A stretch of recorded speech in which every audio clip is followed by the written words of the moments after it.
Hello नमस्कार प्यारे विद्यार्थियों। बहुत सारे विद्यार्थियों को एक ही मैसेज और बार बार ये मिल रहा है, सर कितने क्वेश्चंस मुझे अटेंड करने चाहिए। एयरफोर्स का जो एग्जाम 30 और 31 तारीख को मेरा होने वाला है। आपकी बिल्कुल जायज बात है और इस बात को जानना बहुत जरूरी भी है, सच में कितने क्वेश्चंस आपको करने चाहिए।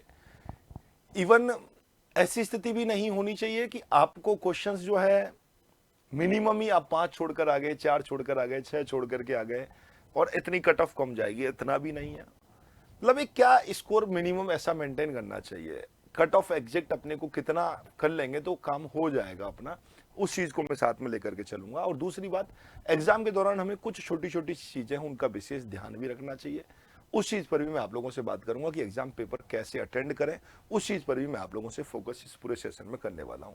कितने % क्वेश्चंस का टारगेट रखें और साथ में ही पेपर को कैसे सॉल्व करें, इस चीज पर भी आप लोगों को ध्यान रखने वाली चीज है। ये सबसे बड़ा प्रश्न होता है कि पेपर को सॉल्व कैसे करें। मेरे दोस्तों, आप लोगों को मालूम होगा सीबीटी मोड पर होने वाली यह परीक्षा है। कंप्यूटर बेस्ड टेस्ट आपके बीच में ये यहां से होगा। सबसे पहली बात, जब सीबीटी मोड आपके बीच में होता है और बहुत सारे ऐसे बच्चे हैं कि अपने जीवन में ही कंप्यूटर बेस्ड परीक्षा जो है वो पहली बार देते हैं, तो मेरे दोस्तों पेपर ये आसान है बजाय ऑफलाइन एग्जाम देने के। बिल्कुल आसान सा तरीका है। हालांकि इसका एक इंटरफेस के साथ बहुत पूरा पेपर मैं एग्जाम देते हुए भी एक वीडियो आपको जारी करूंगा। बट सीबीटी मोड में सबसे पहले 2-3 चीजें मैं इसमें भी आपको बता देता हूं। आपके पास जो ऑप्शंस होंगे कुछ इस प्रकार से, यहाँ ए बी सी और डी, और इसके सामने इस प्रकार से यहाँ बिंदियां होंगी। आपको सही आंसर को क्लिक करना है और जिस पर आप जैसे ही टिक करके नेक्स्ट की ओर आगे बढ़ जाएंगे तो वो क्वेश्चन आपका लग जाएगा। एक होता है मार्क एंड व्यू, एक वहां लिखा हुआ होगा मार्क एंड व्यू, उसमें अच्छा एक यहां साइड में और आपके पास जैसे आपके 20 क्वेश्चन हैं तो 1 से लेकर के 20 तक के नंबर आपके बीच में यहां चलेंगे। ठीक है, यहां इस टाइप से रहेगा आपके पास। अगर आपने आंसर लगा दिया है, आपने पहले का आंसर लगा दिया, ऐसे टिक लग जाएगा। अगर आपने यहां 3 प्रकार के कलर चलते हैं, एक होता है मार्क एंड व्यू। अगर मार्क एंड व्यू में भी आपने आंसर लगा दिया, आपने पता लगा कि भाई इसका आंसर जो है ए होगा बट मैं श्योर नहीं हूं, तो आप वहां टिक लगा करके मार्क एंड व्यू करोगे और टाइम हो गया आपका तो वो क्वेश्चंस आपका सबमिट हो जाएगा और उसमें आंसर भी उसका लगा हुआ रहेगा। दूसरा, अगर आपने सबमिट नहीं किया, ओनली मार्क एंड व्यू ही किया है, आपने उसको केवल मार्क एंड व्यू लगाया है, बिना टिक किए हुए मार्क एंड व्यू लगाया है, तो मेरे दोस्तों वो आंसर आपका मार्क एंड व्यू में तो रहेगा पर लेकिन आपने उसका आंसर लॉक नहीं किया था और आंसर लॉक नहीं किया था तो वो आंसर आपका नहीं सबमिट होगा। आपको सीधा ये कहानी रहेगी। जो क्वेश्चन आपको आता है टाइम लगेगा, उसमें मार्क एंड व्यू अच्छे से यूज में आप लोगों को लेना है, इसका विशेष ध्यान रखना। लेंथी क्वेश्चन है, मार्क एंड व्यू करके छोड़ना है। लगता है कि आंसर इसका ये होगा बट बाद में और देखूंगा, तो आंसर उस टाइम लगा करके मार्क एंड व्यू करना है। 50-50 भी आप है तो कभी जब ऐसा होता है मैं टाइम नहीं मिलता और वापस लौट कर वहां आ नहीं आ पाते और वो आंसर आपका सही भी है, चांस उसके सही होने के ज्यादा है, तो आपको वो आंसर वहां से लगाना है। तो वो छोटी सी बात है। और एक सेशन आईडी होती है 4 कोड की, 4 डिजिट की, आपके वहां एक रफ कॉपी मिलेगी और रफ आपके पास रफ पेज जो होगा, रफ पेज पर आपको सेशन आईडी 4 डिजिट की लिख लेनी है। पेपर किसी कारणवश अगर आपका एग्जाम बंद हो गया, चलते चलते पीसी बंद हो जाता है, तो उस सेशन आईडी के सहायता से आपका पेपर वहीं से ही दोबारा चालू हो जाएगा।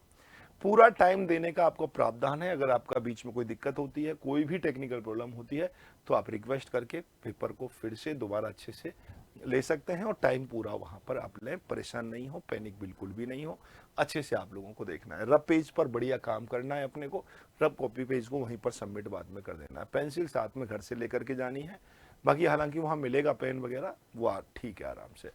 दूसरी बात आती है कि सर चलो ठीक है, ये सीबीटी मोड की सावधानियों से रिलेटेड मैं एक और वीडियो आपको बताऊंगा, वैसे रियल मोड पे ही आपको एग्जाम दे करके दिखाऊंगा और आज ही आप लोगों को मिल जाएगा वहां तक।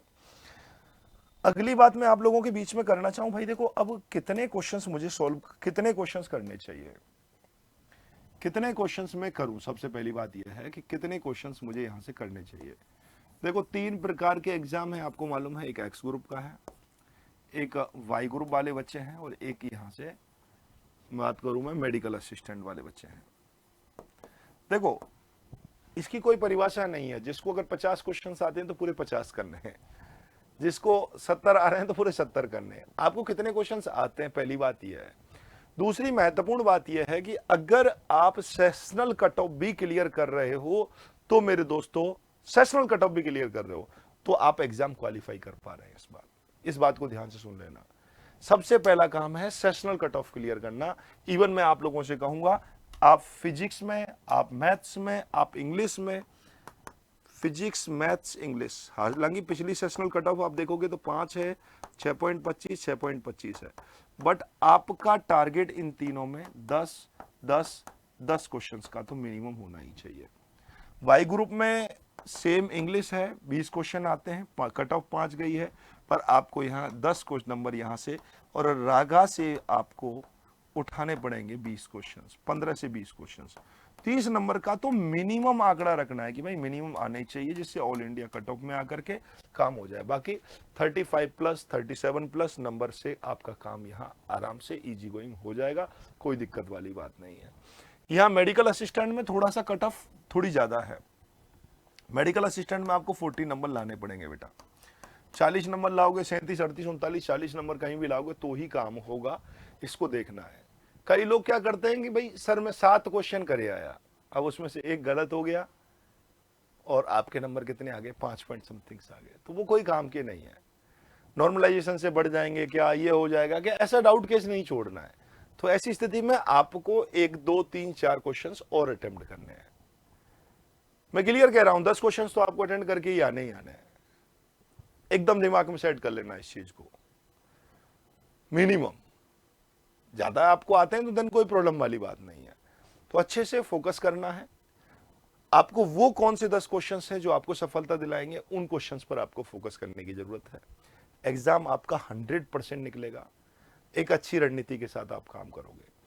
बच्चा क्या करता है, 20 मिनट के टाइम में 15-16 मिनट बहुत सीरियस होकर के पेपर ठीक से करता है, फिर 3-4 तुक्के लगाते तो लास्ट में सब भर देता है। उसको आंसर अपने आप दिखने लग जाते हैं, इसका आंसर तो सी होगा, इसका बी होगा, इसका यही होगा। नहीं, वो दिखना बंद हो जाना चाहिए। आपको अपना पूरा अच्छे से बढ़िया पढ़े हो आप, साल भर अच्छी मेहनत आपने की है, हमने खूब मेहनत आप लोगों को कराई है, यूट्यूब के माध्यम से, ऐप के माध्यम से, ऑफलाइन के माध्यम से, जिस मोड से भी आप जुड़े हैं, अच्छे से आपको मेहनत करनी है। आपको कंसेप्ट थ्योरी तो एक बार अच्छे से सीखनी पड़ेगी। अब इन दिनों में अच्छे से आप लोगों को इतने क्वेश्चंस आप अटेंड करके आना है, ये बहुत अच्छे से फोकस करना।